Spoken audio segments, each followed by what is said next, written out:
We think we choose our journeys, but really they choose us. My journey for the last 10 years has been to explore the extreme corners of our Earth, to understand firsthand about the effects of climate change. I have come to Mali in West Africa to kayak the Niger and Bani rivers, 750 kilometers, all the way to Timboektoe. The Niger River is one of Africa's greatest rivers. But it is more than a river, it is a kind of faith. It perseveres from beginning to end through one of the hottest and desolate regions in the world and brings life to 20 million people.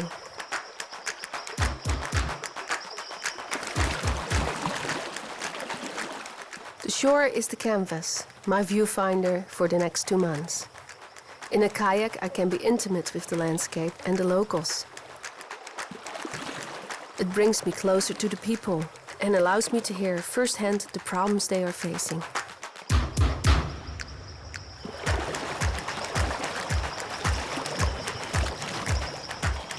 The thirst for Niger water is increasing and the pressure is on.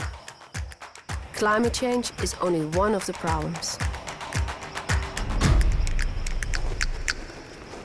All right, well, we literally have come to a complete stop on our expedition in our sea kayaks. And I'm standing right now above, on top of the Talo Dam. And the Talo Dam is a new dam. It was started in 2005. It took them 3 years to build. So it's only been working for a couple of years.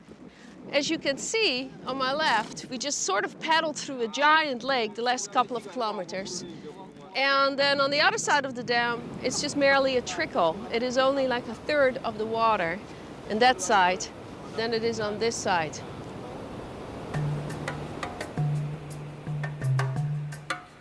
Well, the Niger is a natural ecosystem, a very fecund, a very productive ecosystem which works well for the people in this part of the world. So we have to think very carefully if we're going to change that system. And there are two changes going on. One of which is climate change. We don't know how much of this is natural variability and how much is down to human activity, but certainly it's getting warmer here, and certainly over the last 40, 50 years it's been getting drier. But the other thing is that we are taking more water out of the river before it gets to its wetland, before it gets to its natural, most productive area. And we're taking that water out for legitimate reasons, to irrigate crops, to grow cotton, to grow grains. But we have to look very carefully about whether we're getting this right.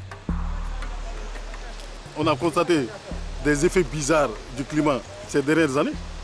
Soit il fait très chaud, ou bien il fait très froid. On se dit que bon, ça vient de l'Europe là. Il y a trop de concentration là. Yeah. Les usines, les véhicules, tout ça là. Oui. Ça contribue à polluer la nature. Oui. C'est ce qui va se verser vers nous. C'est pourquoi nous on accuse l'Europe chaque fois. On pense que nos malheurs là viennent de là-bas. Quand il fait très chaud, on dit que c'est de l'Europe que l'Europe est en train de détruire la nature et comment dire, le climat pour nous. Ça tombe sur nous.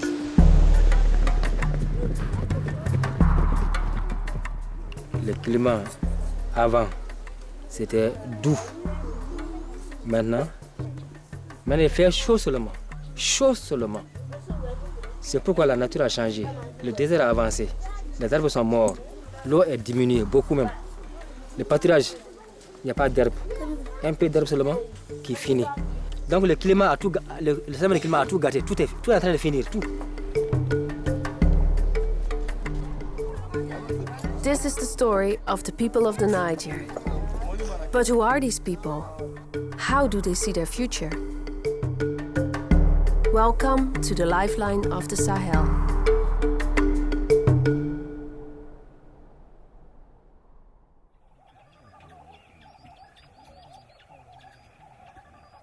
On our journey, we live on the riverbank. Like the locals, we start each day at dawn when it's cool. The river will dictate our expedition and we'll have to go with its flow. It will decide when it's going to be hot or windy, or when the air is thick with sand.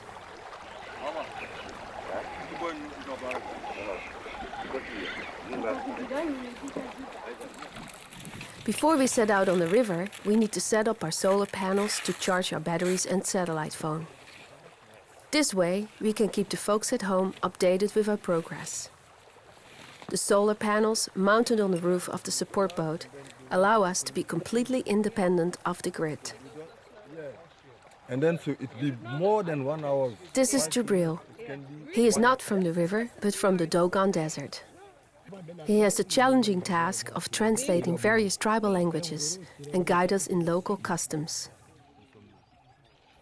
Jibril has been on the river hundreds of times, but never on an expedition like this. When he first learned about the trip, he thought I was insane. No one sets out to kayak the Niger. Margot is a meteorologist. We met during a talk show. Together we hope to learn how climate change is affecting the rhythm of the seasons of the poorest continent on Earth.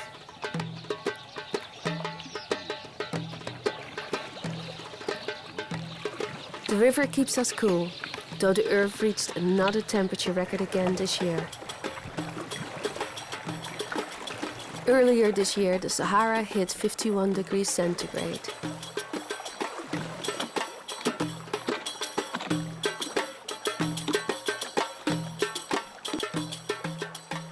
Our first stop is at a village where last August, after many months of total drought, it suddenly rained for 48 hours straight.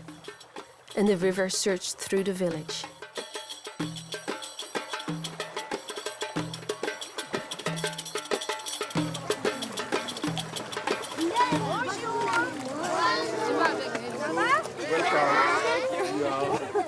The village is called Bernice, so I take you to the village and to introduce you, and then we have to talk together. Great. Yeah? Yep. This year the water went inside totally to the village, eh? Not only up there, but inside. Yeah. You see this Looks house like half of the house is here, gone. so floating here, eh? Yeah. You see? Oh yeah, look at that. Yeah. That's a meter. What is that? A meter? More than that. It's more than 1 meter. Yeah, it's more than a meter. Yeah. Now, 38 families are without a home. Luckily, no one got hurt. Assalamu alaikum.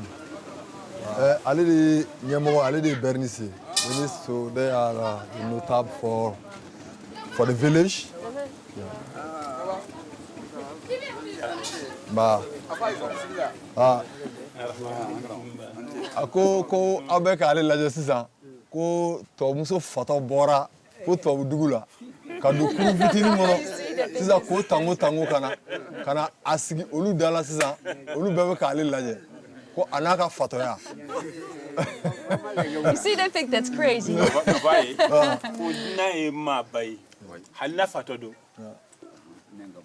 Do they know of the word climate change? Have they heard of that? Ay ñingal loke parce que olu uka yala amake yandron yani ukana malila dron eba fay ko ci yelemi kamna alay jien da domi kana sebima o nashi u bambolo ora jien bi yelemi sungan wati every century it changes to come. So the climate change it, they know that. Really? Yeah. Kumbe chugo mimbara o yeka ka la deme akakura yo fama ambi dabali mununge ka fara aka okumana woyodi yana reka latiga yelemetura. So what do they think of no rain this year and next year and the year after? Are they scared? Are they afraid? Joro bili ni ya mete joro di sana tingu pemere di bife bi baloni mi ni bulu chogo ti fe wajibi te ni sange chugo doke ka hami.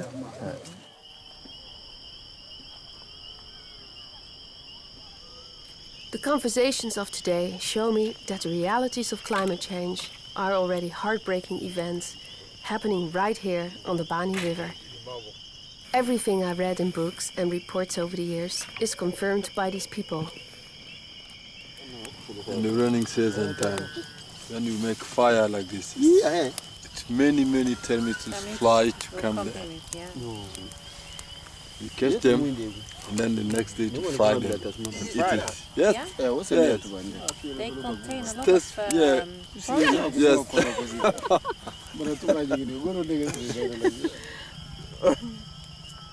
Later that evening, the conversation turned to how we all perceive climate change differently. How do you see the climate was changed in your country and in Africa? You know, Margot and I were talking earlier, maybe we can learn from you. Because your culture is one of the oldest in the world. You've seen it all, but you always survive. And maybe, you know, we're just as curious to see what we can learn from you. We try to adapt it. We try to adapt it. It's not, for me, it's not how is to survive, but how is to stop it. This is the most important. If it's possible to stop it. Stop climate change. Stop climate change. Jibril has a point. The people of Mali contribute virtually nothing to global CO2 emissions. Yet they have to face the effects of climate change every day.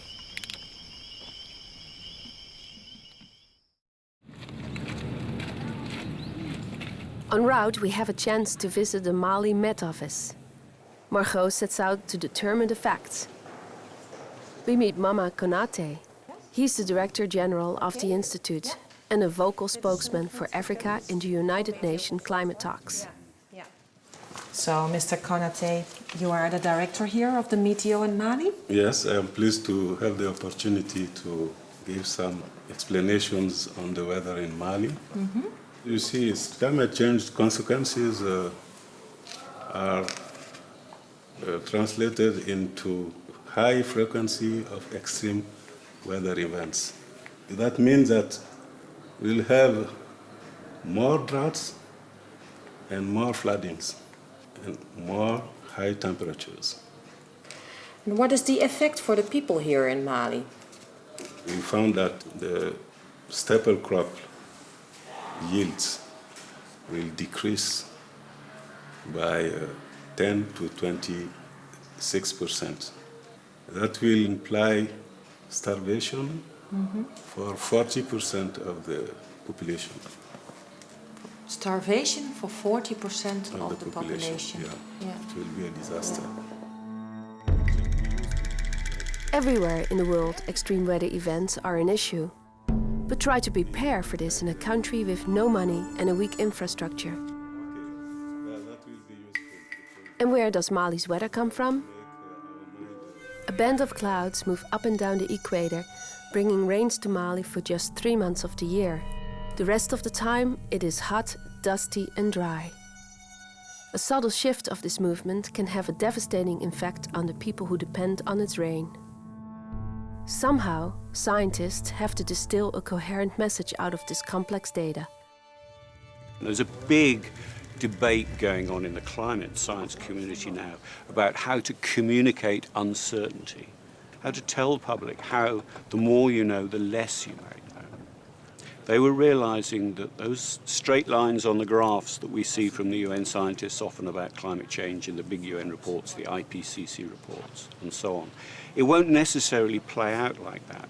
It could be a much bumpier ride. So the climate system flips from one kind of mode, if you like, to another mode. Real jumps, real fast, within a year.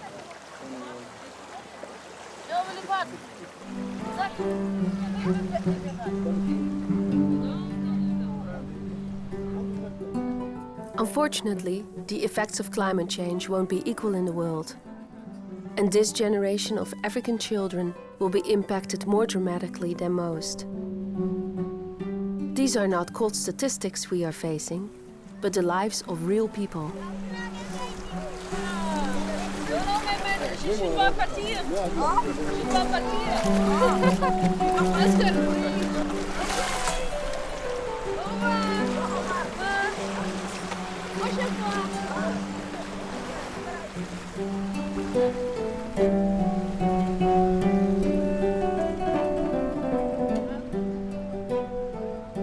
I pass tiny villages of adobe huts.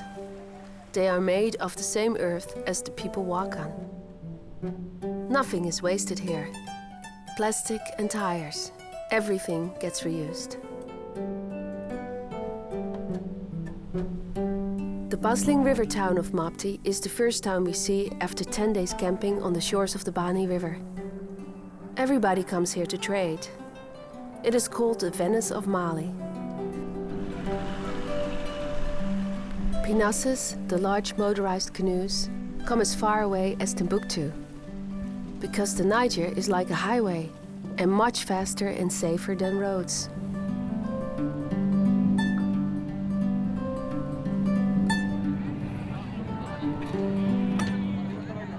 In Mopti, everything changes. Here is where we leave the Bani and join the Niger.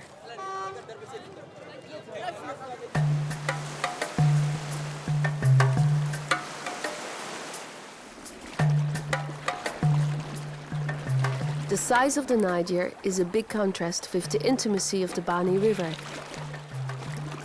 Normally we benefit from the current that drifts us along. But now the wind has put the current in reverse and waves are hitting our bow.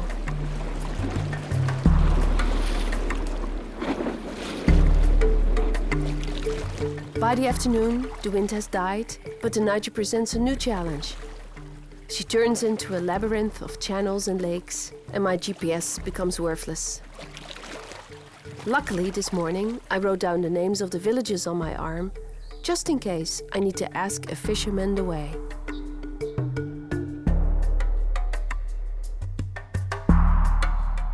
By dusk, we realize we are still far behind the support boat. The river branched off in 2 major channels a few kilometers back, and I am worried we took the wrong one. This stretch of the river is known as Hippo Country, and we have to keep moving. The camp is our only refuge.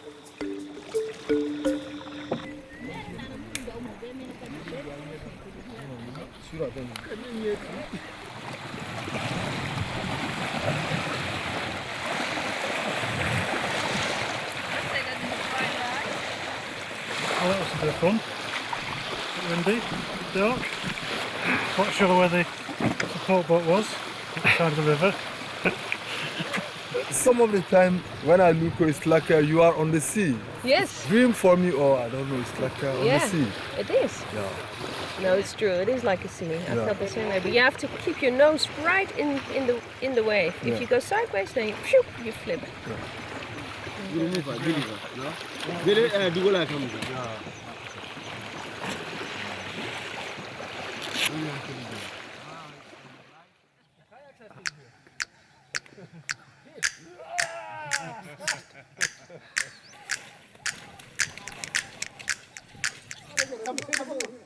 On the Niger, many millions of people depend on the daily catch. Fish numbers are falling, partly because of overfishing and partly because of climate change. Every year, more nets are set across the river to compensate for this decline in fish. All along the river shore, fields full of drying fish surrounds villages that will be sold to markets throughout Western Africa.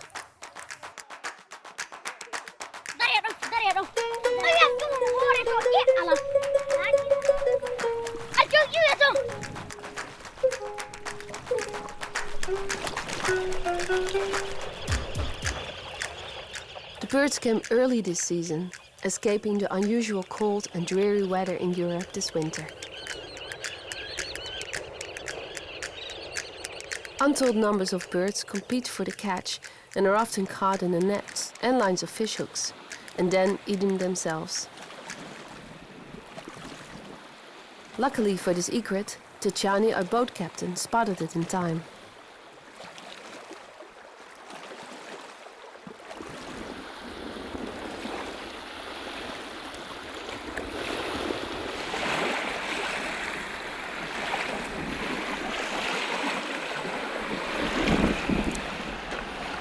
Oh, ma sœur, la saigne.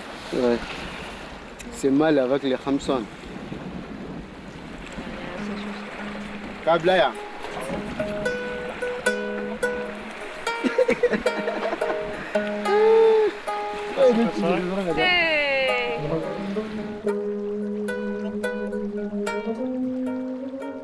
As we enter the branching channels on the edge of the delta, the mood of the river changes yet again. Here the river opens up into a huge network of lakes and waterways. The Niger inland delta is the size of Belgium and holds the largest stocks of freshwater fish in West Africa. The migratory birds that winter here are a direct connection to the health of the wetlands, as far away as Russia, Northern and Eastern Europe.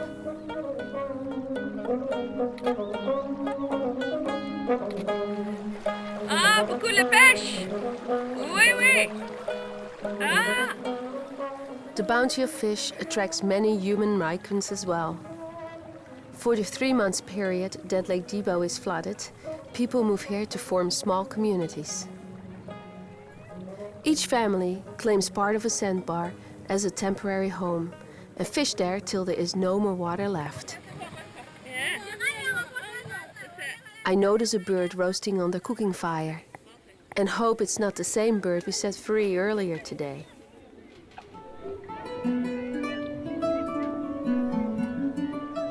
At the heart of the delta, the waters come together to form Lake Debo.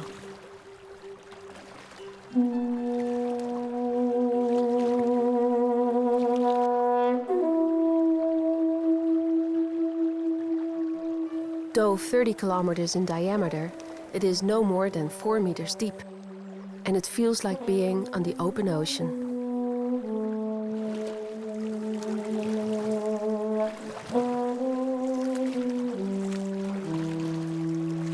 Locals tell me that they will only travel at night on the lake, because often the winds during the daytime create waves that can easily capsize their boats.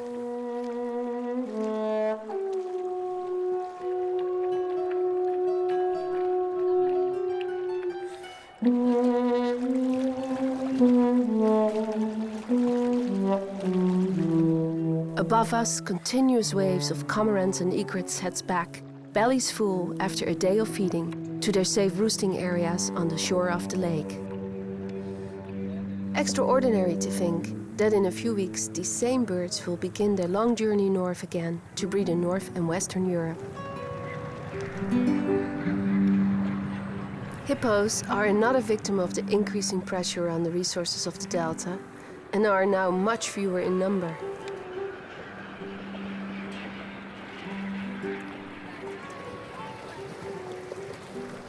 As this one spots us and dives, I hope it won't surface onto my kayak.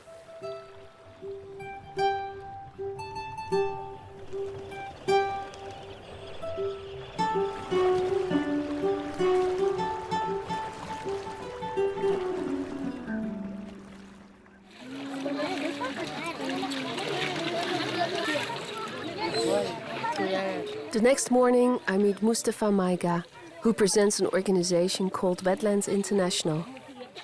He tells me that during the monsoon, the water rises by more than 6 meters, and by the end, it is all gone.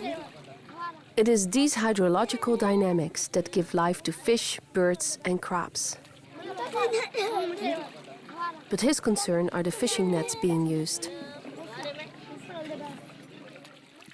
Regardez le mât, comme ça. Tout petit. Il y en a qui ne sont pas très petits, oui. C'est leur nature. Oui. Ils sont comme ça. Oui. Ça, ce n'est pas grave. Oui. Mais par contre, ça ne laisse même pas les autres. Comme les tilapias, comme d'autres. Oui. Même eux, ça n'échappe pas. Oui. Donc,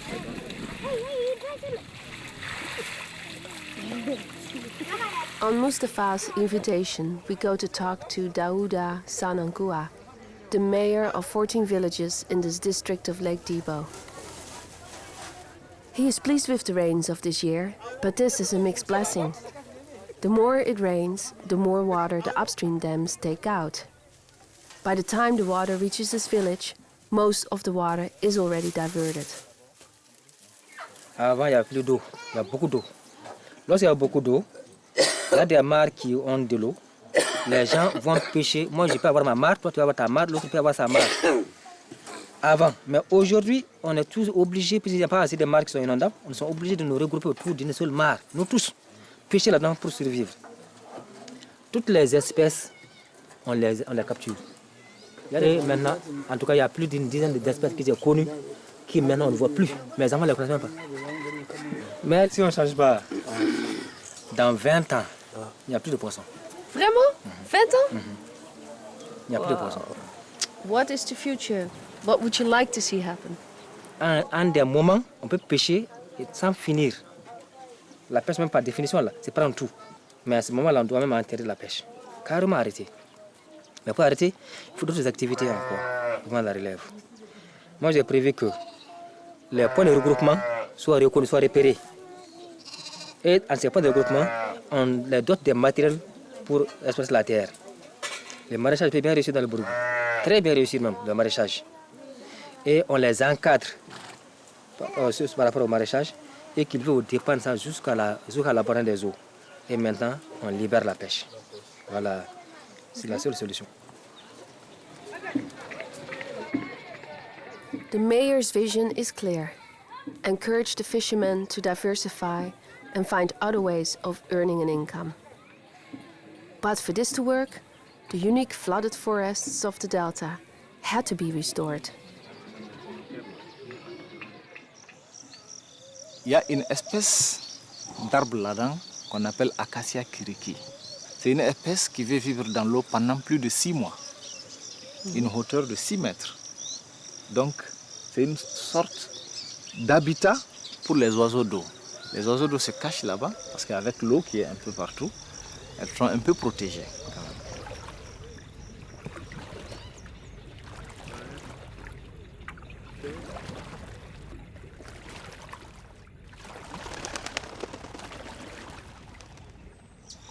On a découvert qu'il y avait au moins 38 forêts inondables comme ça dans le delta intérieur.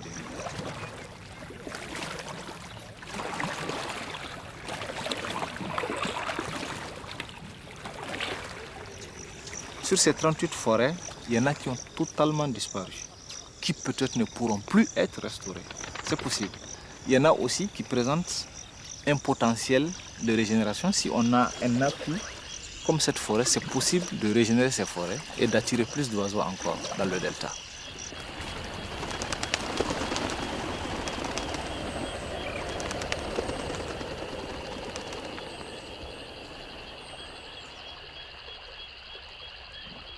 Il y a un système, ça c'est l'écologie un peu. Les oiseaux qui sont là, qui nichent, qui dorment dans la forêt, lancent leurs fesses dans l'eau. Ça sert d'alimentation pour les poissons, les carpes, beaucoup d'espèces de poissons dans la forêt. Ces poissons servent d'aliment pour les oiseaux d'abord, ensuite pour l'homme. Parce que les communautés que vous voyez ont des zones où elles peuvent pêcher.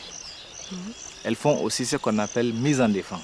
C'est-à-dire ils localisent une partie, ils ferment ça pendant quelques mois. Personne ne rentre là-bas pour permettre aux poissons de grandir.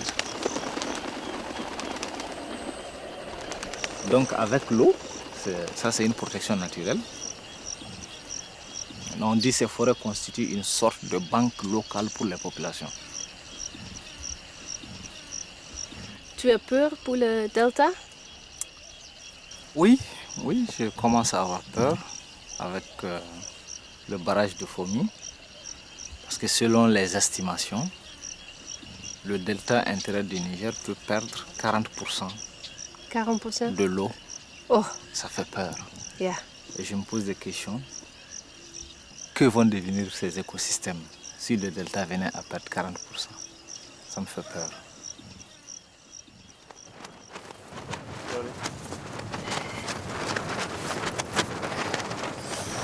Yeah, good morning.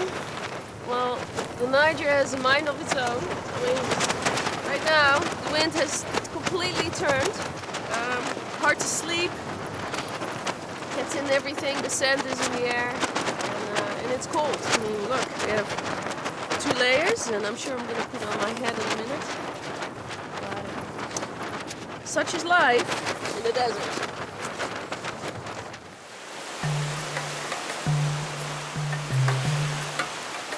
We have been warned about the harmattan, a vicious wind from the northeast that blows Sahara sand to the banks of the Niger.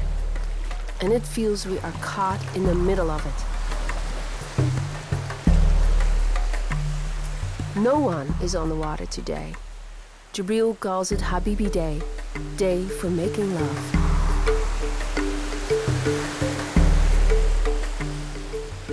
To try to understand the official plan, I visit the Office du Niger, that manages a massive irrigation system using water from the Niger. The scheme was begun by French engineers back in the 1930s, with grand dreams to green the Sahara and grow cotton and rice for the colonial motherland. The project was plagued with problems. Many people died in constructing the dam, and cotton proved an unsuitable crop. Now, 80 years on, not too much has changed. Malaria is rampant, the farmers are being squeezed out, and Office du Niger fully depends on foreign capital to develop its entire area. Donc, l'ensemble du système fait à peu près 1 906 000 hectares. You understand? Yeah, presque 2 millions. Voilà. Donc, actuellement, nous, l'office est au niveau de à peu près 100 000 hectares aménagés et exploités. Ça, c'est les parties en vert. Now, the majority, if I look at this map, there is maybe 90% of it is not even developed. Huh? Yes. It's all future. What is the reason for that? Manque de money, il n'y a pas. Le pays est pauvre. On n'a pas d'argent pour aménager. Oui, manque de moyens. Oui, ça coûte cher. Hein? Oui. 3 millions francs CFA à l'hectare. S'il vous plaît, aménager, clé à main et donner aux populations, c'est 3 millions francs CFA par hectare, le coût de l'aménagement.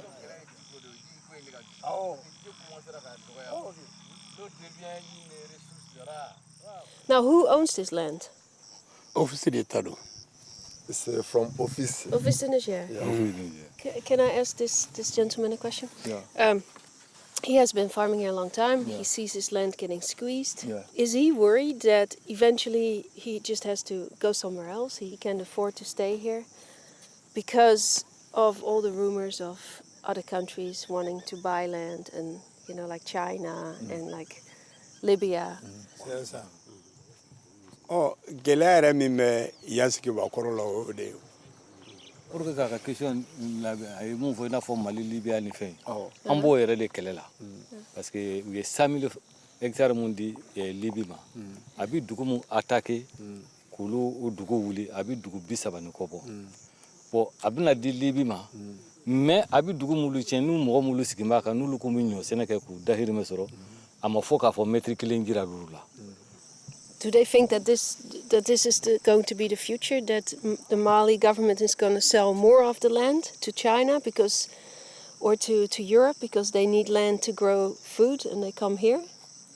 Ko ambado amba kalama ka fo jien kono bi dugukolo kɛra giringa ye mɔgɔ bɛɛ wulila bɛɛ bɛ dugukolo ɲini an filɛ ni gɛlɛya mun na Senegal b'a la jamana wɛrɛw b'a la dugukolo lafiyali min yɔrɔ yɔrɔ ko ji ka sɔrɔ a la ji bɛ se ka yɛlɛ kan ko o bɛɛ bɛ nin degun na an b'a dɔn mais n'a ma ɲɛ k'a bɛ kɛ il faut k'a ka kɛ hakili dɔ kɔnɔ sariya dɔ kɔnɔ an minnu yɛrɛ minnu ta don a kana kɛ sababu ye k'an kɔni degun degun dɔw b'an ka kɔrɔlen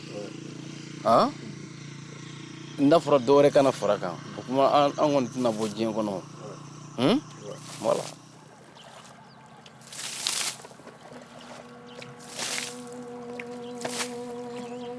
Hidden away in the Niger's inner delta is a canal dock exclusively to produce rice for Libya.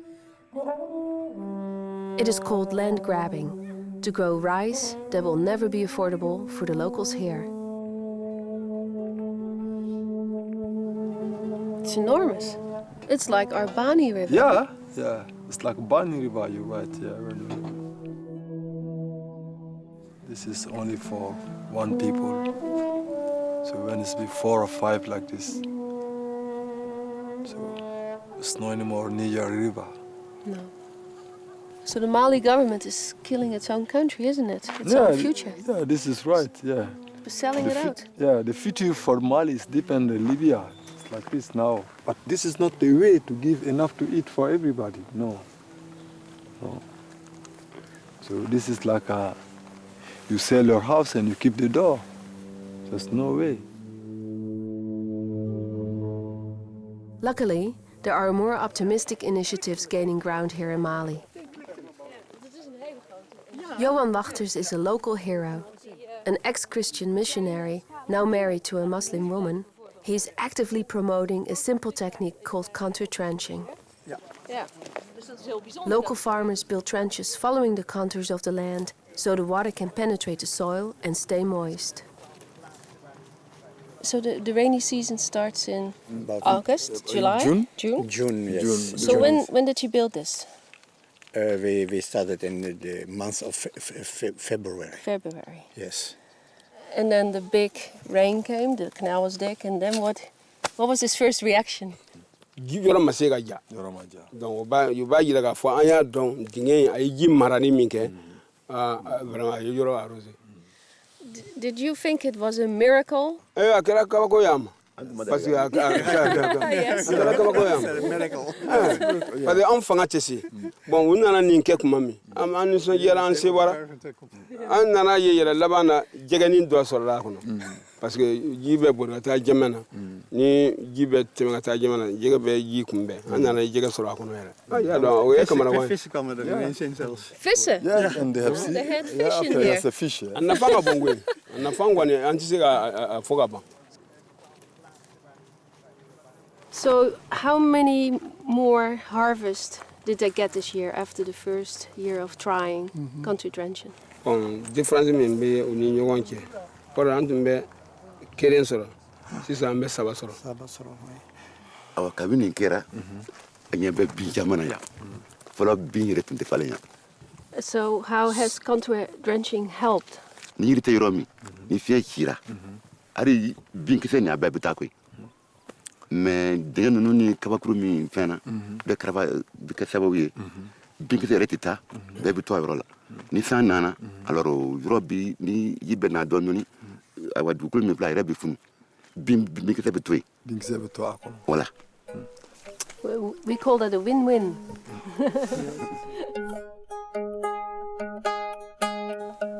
En hier heb je dat gras, hè? Wat is het overblijfsel is? Ja, gewoon. Dat is een teken dat het erg vochtig is geweest en gebleven is ook. Lange tijd daarna nog. Dat het gas zo hoog is gekomen. Het is heel zelden ook dat het gas zo hoog komt. Bijna 1 meter hoog. Als het ware een natuurlijke hooiberg is dat voor het vee. Ja. Dus het is heel veelzijdig. Ja. Heel veelzijdig dit project. Ja. Het is gewoon een soort herstellen van een heel natuurlijk proces wat vroeger ook was. Ja. Dat boeren en herders gewoon met elkaar samenleefden en elkaar hielpen. Ja. Want herders die hadden ook weer het graan nodig, begrijp je? En de boeren die deden dan weer een beroep op de herders voor de mest. Maar nu is het tijdens de regentijd zelfs dat die herders gewoon op de plaats blijven, dat die hun grasvelden hebben, juist door dat systeem ook weer. En dat die niet eens aan de velden van de boeren komen. Dus daardoor ook weer een betere verstandhouding tussen mensen. Ja. Ja. Wow. En dit is de oplossing voor Mali, hè? Absoluut. Daar ben ik heilig van overtuigd. Ja? Ja, ja. Overal? Ook in de Dogan? Ook bij de Tuareg? Overal. Ja? Ja. Ja.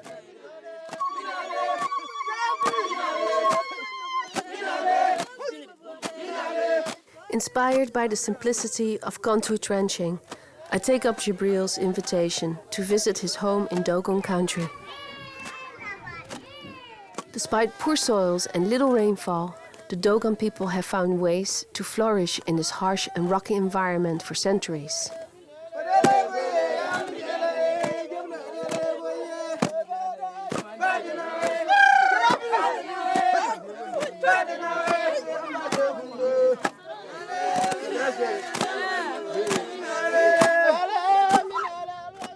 By building dams in the rock gullies that store water from the rainy season, what was once bare rock is now a miraculous green.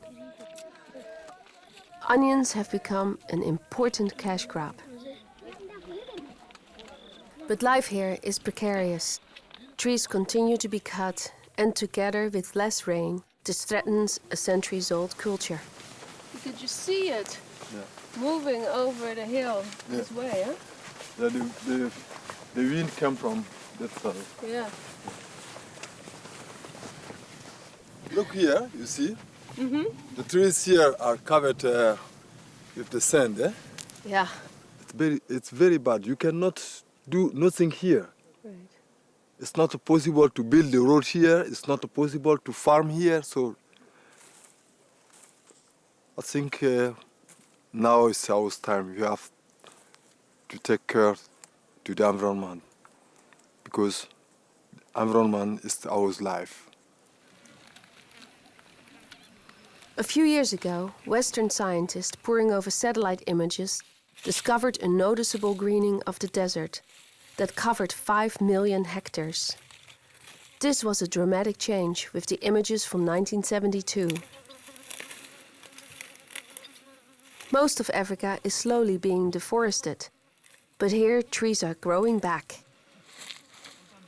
Time nin time melio koro time yo chambo gingeno anloemi nyambro tojo kotoemi me ku yaimi time to keni ko koni ko kun pigeli pigeni tushimere ma pagam milibili sherbe ko jani wage time na yo liwe da yo time yi eme ko ndo sherbe nya kana je yegi bire jaga ni time pon liwe eme ojo andi be to ko ni ko shambere eme ko ka jojo ni.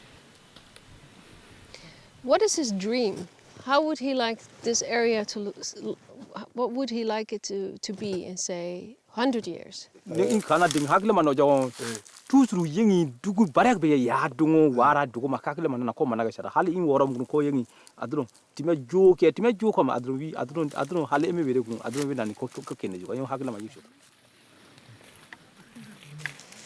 Well, fantastic project. Yeah. Huh? So simple. Yeah. So simple, yeah. So simple. So simple to have trees. I know. Yeah.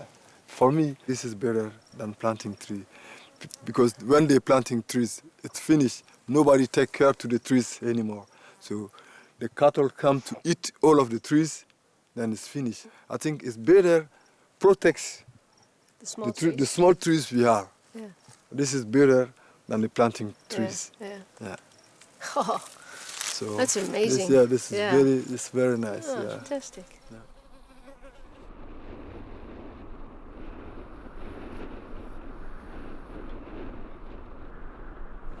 Okay, well, this is our last stretch today of the river. Timboektoe is... Oui, la Timboektoe, là, ici. Là, ici, combien de kilomètres? Ça, c'est 44 kilomètres. 44? Oui. Vraiment? Oui. Ah, c'est plus loin. Oui, c'est plus loin là. All right, 44 kilometers to... kilomètres, oui. Moi, je compte. Oui, oui. Martin, see you in Timboektoe. Timboektoe.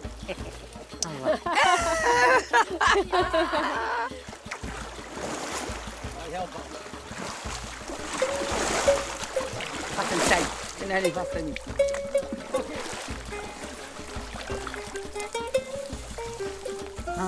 Ça c'est permis.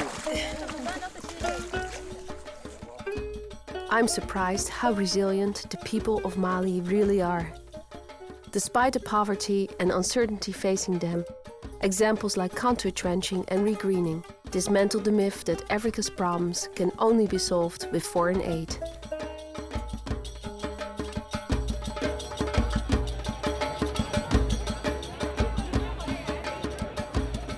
After 6 weeks on the river, we arrive in Timboektoe.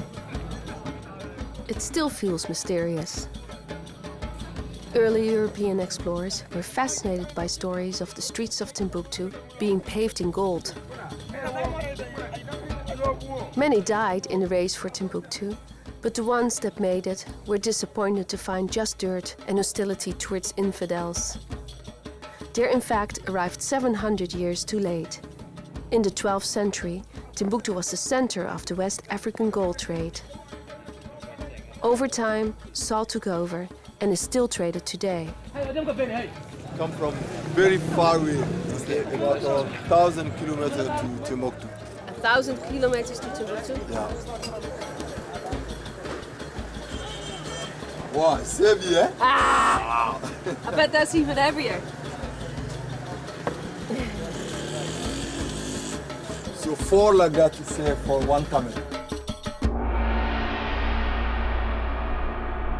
Au niveau du Mali, la région de Timboektoe est une des régions qui est devenue la région la plus désertique. Les populations à la base, qu'on appelle les populations rurales, ont perdu la plupart de leurs terres de culture. Ils ont perdu la plupart de leurs troupeaux. Et quand on parle de troupeaux, on sait que c'est surtout les nomades et les Tuareg qui sont des détenteurs des troupes. Donc c'est vraiment les ressources principales desquelles les populations tiraient leurs sources de revenus et les ressources pour vivre qui ont été détruites par les changements climatiques.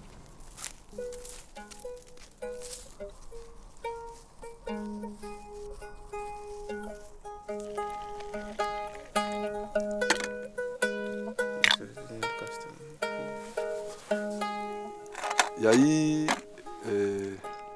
la grande famine, la sécheresse en 1973. Est-ce que vous vous rappelez de cette période? Oui, oui. Voilà. Il y a des gens, ils bergent avec les gens parce que beaucoup les gens, les animaux morts, mais ce n'est pas tous les Tuareg morts sans animaux. Ils hébergeaient les animaux pour les autres Tuareg, pour qu'ils trouvent un peu de manger. Il y a des autres, ils font les caravanes. Mais vous faites le caravane de sel? Oui, oui. Ça, c'est une vie très très dure. Hein? Voilà, oui, oui. C'est 15 jours aller, 15 jours retour. C'est moi. Oui. On marche avec les arbres dans la journée. Oui. Mais après, il n'y a pas des arbres, il n'y a pas de dînes. Oui. Obligé de attendre la nuit. On marche avec les étoiles. Ouais. That's how it is. Yeah. Boy, tough, hein? Voilà. Pour les gens. Voilà.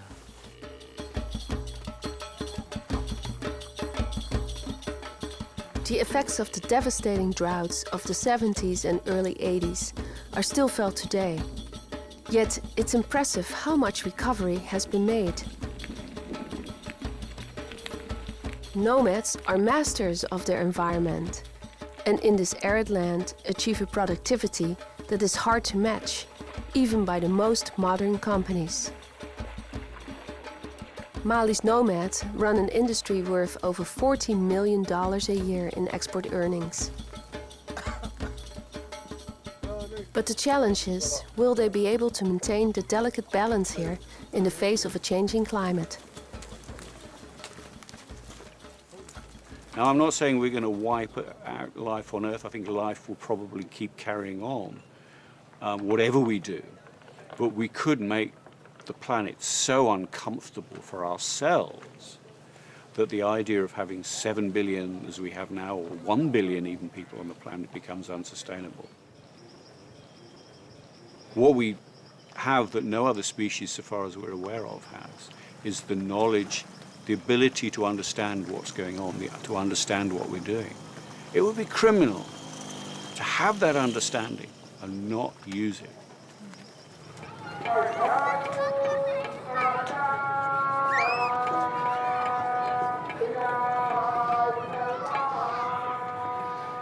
I think we are really stuck in the Western world. We depend on technology to solve our problems. We have no relationship to the land. We have no relationship to the animals or to nature, except for a few people who are farmers or, fishermen. The rest of us are just going to the store and accept everything just to lay there and to buy it, and then we go home and cook. If that all falls apart, we're really the ones that suffer. The people here that know how to produce food from the land, they're much better tuned with nature than we are. And so I think they are also much quicker and better to adapt if, climatic changes do occur.